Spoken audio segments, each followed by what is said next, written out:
नमस्कार दोस्तों, वेद मैया कैरियर एकेडमी में आप सभी का बहुत बहुत स्वागत है।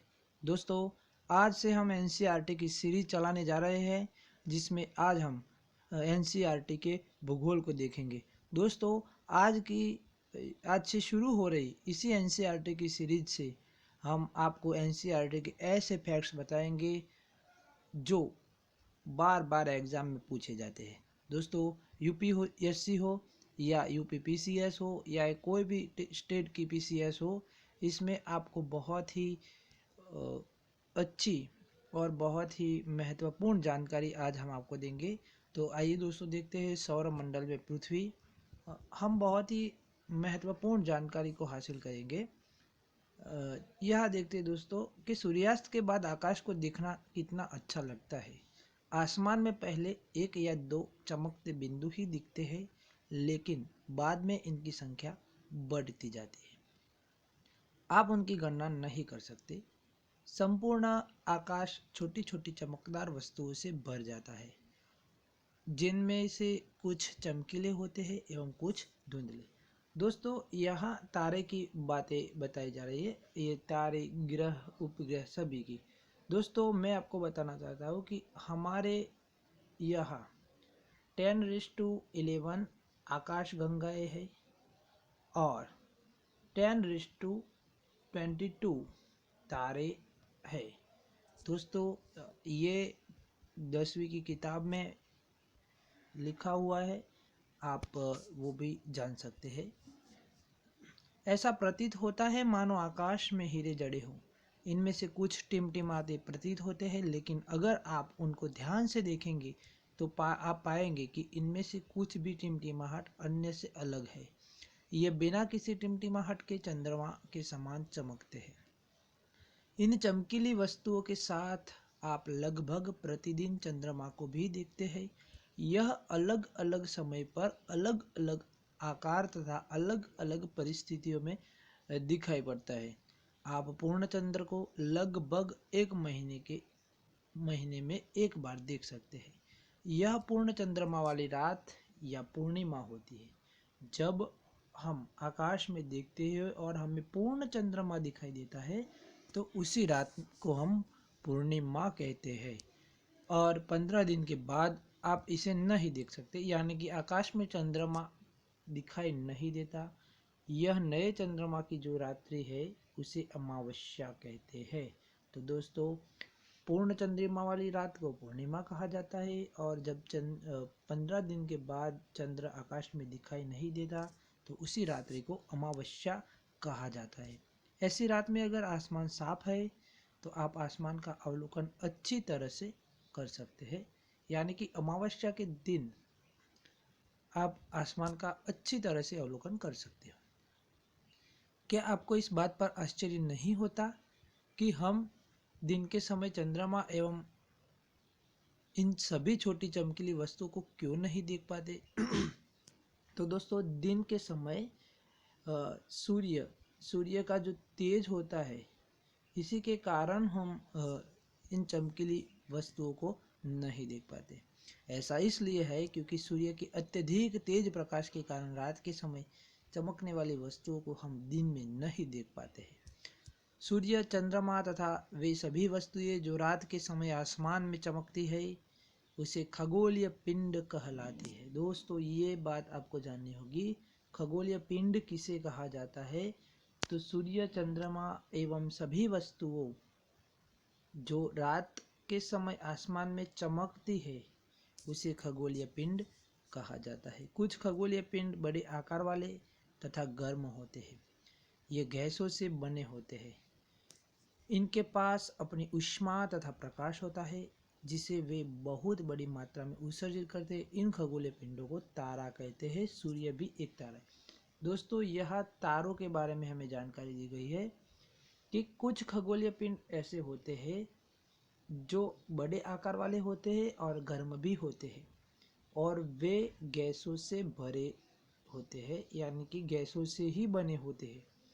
इनके पास अपनी ऊष्मा तथा प्रकाश होता है। दोस्तों, तारों के पास अपनी ऊष्मा और प्रकाश होता है, और ग्रह के पास अपनी ऊष्मा और प्रकाश नहीं होता। जिनके पास ऊष्मा और प्रकाश होता है वे बहुत बड़ी मात्रा में उसे उत्सर्जित भी करते हैं। इन खगोलीय पिंडों को तारा कहते हैं। और सूर्य भी एक तारा है। सूर्य की हमारी पृथ्वी से दूरी करीबन 15 करोड़ किलोमीटर दूर है। आइए दोस्तों यहाँ देखते हैं। यह कुछ करके सीखना है, ये बच्चों के लिए है। चलो आगे देखते हैं दोस्तों। रात के समय चमकते हुए अनगिनत तारे सूर्य के समान ही हैं, लेकिन हमसे बहुत अधिक दूरी होने के कारण हम लोग उनकी ऊष्मा या प्रकाश को महसूस नहीं करते हैं तथा वे अत्यंत छोटे दिखाई पड़ते हैं।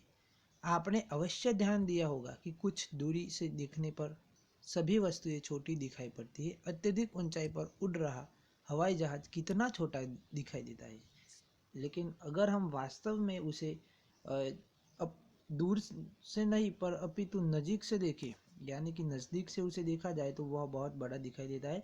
ऐसी ही स्थिति तारों की है। तारे बहुत बड़े हैं, लेकिन बहुत दूर होने के कारण वह एक छोटे से बिंदु की तरह दिखाई देते हैं। रात्रि में आसमान की ओर देखते समय आप तारों के विभिन्न समूहों द्वारा बनाई गई विविध आकृतियों को देख सकते हैं। यह नक्षत्र मंडल कहलाते हैं। दोस्तों, तारों द्वारा विभिन्न आकृतियों का निर्माण भी आप रात्रि के समय देख सकते हैं, उसे नक्षत्र मंडल कहते हैं। यह दोस्तों बहुत ही महत्वपूर्ण फैक्ट है कि अर्सा मेजर या बिग बियर इसी प्रकार का एक नक्षत्र मंडल है। बहुत आसानी से पहचान में आने वाला नक्षत्र मंडल है सप्तर्षि।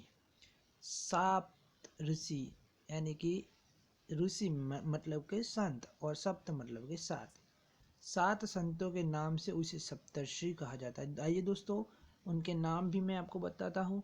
मरीचि, अत्रि, अंगिरा, मरीचि, अत्रि, अंगिरा, पुलत्स्य, पुलह, क्रतु और वशिष्ठ। यह सात ऋषि। दोस्तों आपको ये जानना चाहिए ये कौन से सात संत है जिसे सप्तर्षि कहा गया है। तो मरीचि, अत्रि, अंगिरा, पुलत्स्य, पुलह, क्रतु, वशिष्ठ, यह सात तारों का समूह है जो कि नक्षत्र मंडल अर्सा मेजर का भाग है। दोस्तों यहाँ आपको बहुत ही महत्वपूर्ण जानकारी दी है कि सप्तर्षि तारा मंडल है यानी कि नक्षत्र मंडल है, वह किसका भाग है तो अर्सा मेजर का भाग है। अपने परिवार या पड़ोस में किसी बड़े व्यक्ति से कहिए कि वह आपको आसमान में और अधिक तारों, ग्रहों तथा नक्षत्र मंडल को दिखाए। प्राचीन समय में लोग रात्रि में दिशा का निर्धारण तारों की सहायता से करते थे। उत्तरी तारा उत्तर दिशा को बताता है, इसे ध्रुव तारा भी कहा जाता है। दोस्तों यह तारा अविचल तारा के नाम से भी जाना जाता है। यह हमेशा आपको उत्तर दिशा में ही दिखाई देगा। यह आसमान में हमेशा एक ही स्थान पर रहता है। हम सप्तर्षि की सहायता से ध्रुव तारे की स्थिति को जान सकते हैं। यह चित्र में दिखाई दिया है। सप्तर्षि यह उत्तर दिशा है और सप्तर्षि के सहारे। सप्तर्षि का जो आकार है वो आपको बताता हूँ कैसा होता है। तो हम जो जिस चिमटे से पानी पीते हैं उसी चिमटे की तरह का आकार सप्तर्षि का है। यह सप्तर्षि की सहायता से ध्रुव तारे की स्थिति को जान सकते हैं। आइए दोस्तों देखते हैं। कुछ खगोलीय पिंडों में अपना प्रकाश एवं ऊष्मा नहीं होती, जिसे हम ग्रह कहते हैं। जिसमें ऊष्मा एवं प्रकाश होता है उसे तारा कहते हैं।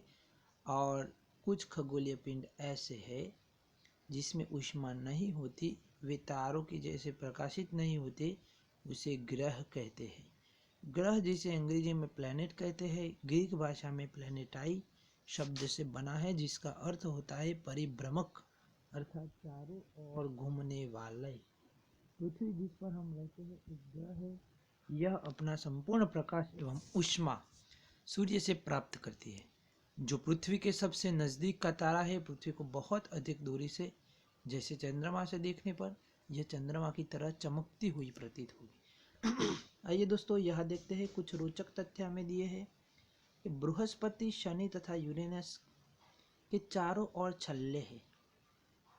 ये छल्ले विभिन्न पदार्थों के असंख्य छोटे छोटे पिंडों से बने पट्टियाँ है। पृथ्वी से इन छल्लों को शक्तिशाली दूरबीन की सहायता से देखा जा सकता है। तो दोस्तों ये बृहस्पति सबसे बड़ा ग्रह है। शनि तथा यूरेनस जो ये ग्रह हैं तो उसके चारों ओर छल्ले हैं। आपने कभी कभी टीवी में जो सीरियल आती है उसमें देखा होगा, शनि के ग्रह के आसपास उसे वलय भी कहा जाते हैं, जिसे छल्ले कहते हैं। तो ये बृहस्पति, शनि और यूरेनस, इनके चारों ओर छल्ले दिखाई देते हैं। दोस्तों दूसरा वीडियो में हम बाकी के पार्ट को देखेंगे, यानी कि इससे आगे हम दूसरे वीडियो में देखेंगे। दोस्तों नेक्स्ट हम एक ही वीडियो में चैप्टर कवर कर लेंगे। तो दोस्तों वीडियो देखने के लिए आप सभी का बहुत बहुत धन्यवाद। आप सभी का बहुत बहुत स्वागत।